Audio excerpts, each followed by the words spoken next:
উন্নত গবেষণা সুবিধা, প্রযুক্তি নির্ভর শিক্ষা ব্যবস্থা, আন্তর্জাতিক মানের বিশ্ববিদ্যালয় এবং নিরাপদ ও সাংস্কৃতিকভাবে সমৃদ্ধ পরিবেশ এসবের সমন্বয়ে জাপান এখন বিশ্বের উচ্চ শিক্ষার্থীদের কাছে একটি কাঙ্ক্ষিত গন্তব্য। প্রতি বছর বিশ্বের হাজার হাজার শিক্ষার্থীর মতো বাংলাদেশ থেকেও উল্লেখযোগ্য সংখ্যক শিক্ষার্থী জাপানে উচ্চশিক্ষার স্বপ্ন পূরণে পা বাড়াচ্ছেন।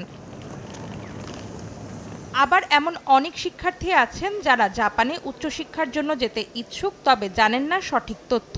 তাই বাংলাদেশি শিক্ষার্থীদের জন্য জাপানে উচ্চশিক্ষার সুযোগের বিষয়ে নানা তথ্য তুলে ধরতে জাপানিজ ল্যাঙ্গুয়েজ ও কালচারাল সেন্টার সাকুরাজাকা আয়োজন করে জাপান এডুকেশন এক্সপো 2025।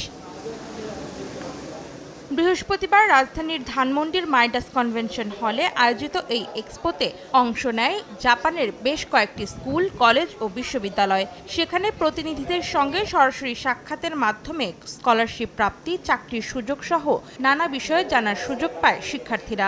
আমি আসছিলাম এখানে জানার জন্য কিভাবে জাপানে গিয়ে আমি পড়ালেখা করতে পারবো। এইচএসসির পরে আমার ব্যাচেলর ডিগ্রিটা জাপানে নিতে চাচ্ছি, তো সেক্ষেত্রে কিভাবে কি করব বা কিভাবে জাপানে গিয়ে পড়াশোনা করব, থাকবো এখানে, জব এক্সপেন্স কেমন, স্কলারশিপ পাবো কিনা, এইসব নিয়ে ইনফরমেশন নেওয়ার জন্য আসলে জাপান এডুকেশন এক্সপো 2025 এসেছে। ছোটবেলা থেকে ইচ্ছা ছিল যে বাইরে পড়াশোনা করব, তারপর বাবা মারও ইচ্ছা ছিল বাইরে পড়াশোনা করাবে। এগুলো অনেক খুঁজতে খুঁজতে ভাবলাম যে জাপানটা অনেক বেটার বলে মনে করি। এমন একটা কান্ট্রি চুজ করতে হবে যেটা আমার জন্য সেফ, যেখানে আমি কি কমফোর্টেবল, বা জাপান মেয়েদের জন্য অনেক সেফ।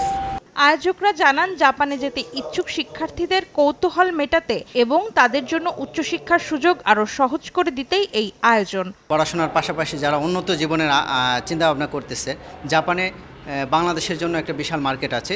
জাপানের স্টুডেন্ট ভিসায় যেতে গেলে কি কি অপরচুনিটি আছে এবং জাপানে কী ধরনের অপরচুনিটি আমরা পাবো, সব কিছু সম্পর্কে এখানে অবগত করার জন্যই আমরা সরাসরি জাপানিজদের কাছ থেকে মুখ থেকে শোনার জন্য আমরা এই এক্সপোটার আয়োজন করেছি।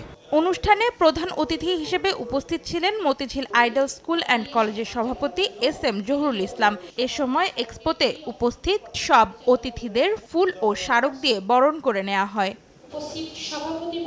অন্তরা সেন, সময় সংবাদ, ঢাকা।